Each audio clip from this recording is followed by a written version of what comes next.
Hey, how's it going today, guys? This is alright, guys. So we're just gonna go over kind of like the main everyday job that an advisor has, which is gonna be in an office mainly.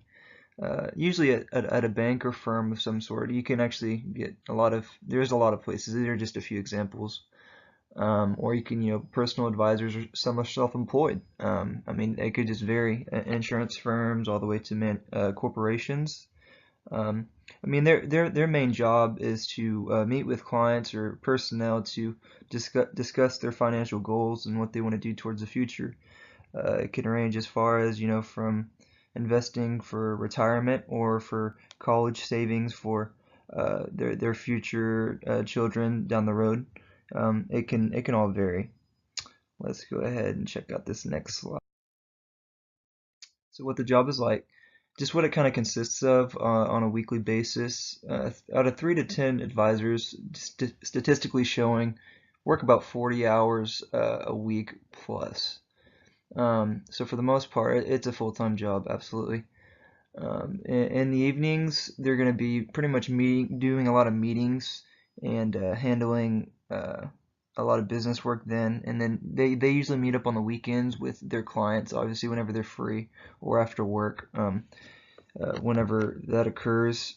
And then we'll go into education. Yeah, no, so I was looking, for the most part, I mean, your minimum required usually is a bachelor's degree for a financial advisor in any category, just about. The training, yeah, it goes on for about a year. A year's work plus actually of training. Certain advisors, depending on what's invested in the certain advisors, uh, they actually have to have more training and they have to have certain licenses. Certain advisors that buy or sell stocks, bonds, stuff like that, they need a combination of licenses. It just varies on the certain products and stuff like that. I know for the education part, which I didn't really say, obviously if you get your master's degree, chance of higher management, and as far as bonuses too, which I'll get into that a little bit later as far as, pay and stuff like that.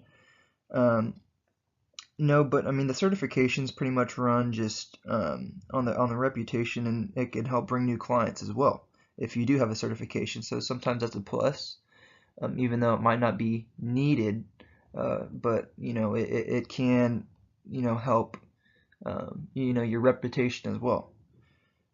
A master's, obviously, like I was saying, would help chances of moving up in a higher management, and then just quality of certain skills, analytical skills, math skills, obviously, sales, speaking. You have to really get personal with people because you're meeting up with clients uh, on a pretty normal basis to discuss their future with their money. So everything is not in your hands, but they're trusting you. So you have to have a lot of confidence at the end of the day. And we'll check out the future of advisors and just what their job outlook is.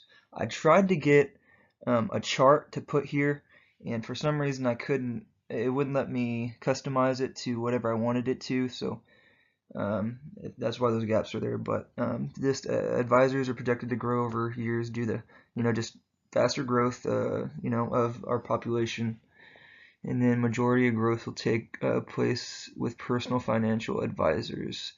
Also, the longer lifespan of people, just with us, technology development, all that stuff, medicine, stuff like that. Obviously, we're living longer, so that will be, for example, like retirement plans. I mean, that'll be needed more. And this is just a little bit, some numbers to show in what areas, these advisors will grow. And I believe it's like 26% is the rate. Um, or I forgot exactly what it was overall for the advisors over the next 10 years or so. Um, for growth, I mean, in future, that's mostly it. Let's see, let's take it on to the next one and what pay is like. So, I mean, you could probably go on to look at a bunch of places to see. I mean, but I looked at a lot of different websites and I did a lot of research showing that this is going to be about the range for pay. average pay annually at least. And this is going to be mainly for personal advisors. Because that can vary too. Because like it says right here, and this isn't including their bonuses, because they can get end of year bonuses which aren't included in that salary, obviously. And it just depends on who you're with or what you're with in terms of like insurance related firms, management corporations, like I was mentioned earlier.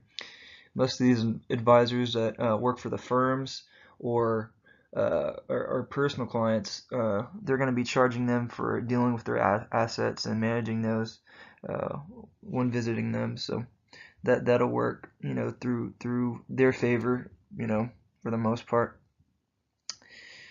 Um, and this is just yeah, technology. I mean, I didn't get too in depth with that just because not that it's self-explanatory at all, because not most people know about stuff like this. But I mean, for the most part, you're gonna have to be pretty familiar with technology and stuff like that, especially charts and graphing and plotting stuff, all kinds of different charts, literally everything you learn from geometry, trig, everything like that. So it'll all be used in stuff like this, and people are going to want to be able to see stuff in person rather than just hearing about it. So they're going to definitely want to be able to see what the plan is down the road, a visualization of something to show what possibly can this be or will it be, and so on. Alrighty, but for the most part, I mean, the financial advisors, um, it can just it can vary for different jobs. I mean, the long story short, it's just to educate clients. They're financial experts is what they're considered. Answer questions about investment options, potential risks coming down the road, um, what are recommended for certain stuff if people don't know who else to go to. They monitor clients' accounts to determine if changes need to be made to improve their financial performance, or certain life changes that can help them out down the road. They could be used for a lot of stuff, and it's pretty cool because I mean it's something I'd like to do as far as just being able to help people. It's so everyone likes to help people, but I mean for the most part that's just you got to be real friendly. You got to be real personal to these people because, like I said earlier, they're trusting you with their money. And you got to be confident with everything you show and prepare. I would say you have to be really well prepared for this stuff because you never know what questions they're going to ask you. You can't be caught off guard, especially for something like this. And if they're investing in stuff, I mean, you're definitely going to want to be able to answer that with no with full confidence.